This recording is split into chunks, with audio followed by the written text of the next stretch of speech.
Hey guys, it's me Leonard once again. I'm back with another video, and on this video, I'm going to talk about one of my favorite things I love so much, and that is Power Rangers and Super Sentai. Um, First, I want to get a disclaimer to everyone to know that I'm going to Ranger Stop convention this Saturday. It starts at like around 9 o'clock in the morning, but I'll be there probably around maybe 10 or 11 o'clock. It's a big convention that comes on every November every year, and I'm looking forward to going to that the most. And hopefully have a good time and meet some of the former Ranger actors, because this year is the 15-year anniversary of Power Rangers Wild Force. There will also be some Mighty Morphin actors that will also be there, including the second ever Rita Repulsa and the original Scorpina will be there to sign autographs from fans, and along with some of the Mighty Morphin actors that will be there, including the Austin St. John, who was the original Red Ranger. He'll be there, and so will David Yost, who was the original Billy, the Blue Ranger.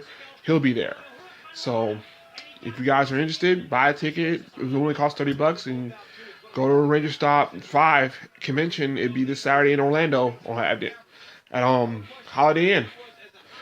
But what I wanted to talk about in this video was my love for Power Rangers and for Super Sentai. I've been a fan of Power Rangers ever since I was around 6 years old, when the series debuted right around 1993. It was August 28th, 1983 when the show debuted. It was basically the episode was called Day of the Dumpster, where Mighty Morphin Power Rangers debuted. And it it was basically like that Fox Kids decided to take this chance, because usually they only show like cartoons. Like they showed, like the year before they debuted Batman the Animated Series, and they debuted the X-Men the Animated Series, because originally they only showed like Disney cartoons, the Disney Afternoon, but then they changed their content and they brought in more edgier cartoons, and eventually Power Rangers was their first experimental live action show. They didn't realize until after the end of the first season of what kind of hit they had, because originally it was only supposed to last like around 40 episodes, because but then they realized that the merchandising and how much of a hit show it was with kids, it became this global phenomenon that was so big that 2 years after the show debuted, they would have a movie come out called Mighty Morphin Power Rangers the movie, which came out in 1985.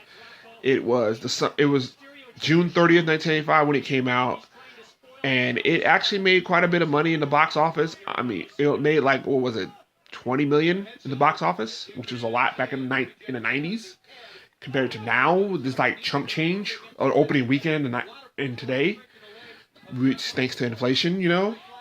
But I've loved the series ever since I was a kid. Um, my favorite, of course, my personal favorite series is Power Rangers in Space, which, of course, it was the finale of the Zordon era. And basically, it ended the Zordon era, and it was a perfect ending to that era of Power Rangers. And eventually, I still watch it to this day. Even watch the episodes of the new current show, which is Ninja Steel, which comes on Nickelodeon. Yeah, times have changed since it went from Fox Kids to Disney. Eventually owned it, which was the Disney era, and of course, the current era, which is Neo Saban, which is owned by Nickelodeon. Now, about that, now I have to talk about Super Sentai, the show that Power Rangers originally came from. It was created back in 1973. It came out, no, correction, 1975. It came out 2 years after a show called Kamen Rider, which was the original birth of where Super Sentai came from. Kamen Rider is more about an individual hero going up against monsters, using different gadgets and gear and henshin, or transforming into a fighter, into a hero.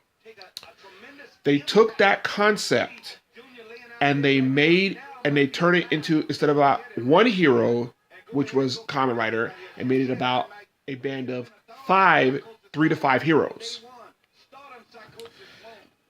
And what they decided to do was to make a couple of changes, but have it to basically be a similar show. But the drastic change wouldn't come until 2 or 3 years later. Which would happen is when Marvel, it has Marvel Comics or something to do with it. Marvel Comics decided to send over Spider-Man to Japan and make a live-action TV show of Spider-Man, but with a different origin. And they even gave Spider-Man a giant robot to use to battle giant monsters.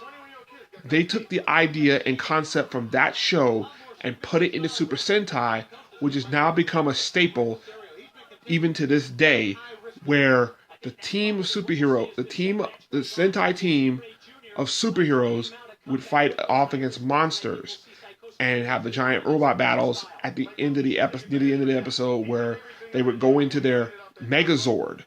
They go into their Zords and form the Megazord and battle the giant monster.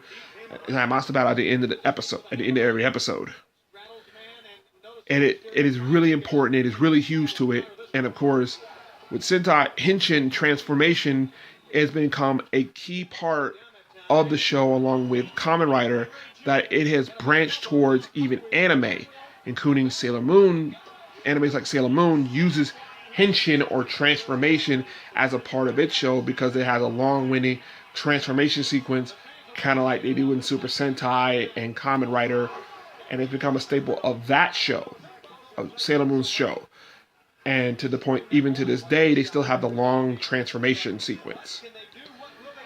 I would have to say my favorite Kamen Rider, is Kamen Rider Black. My favorite Super Sentai show is Kyoto Sentai Zuranger,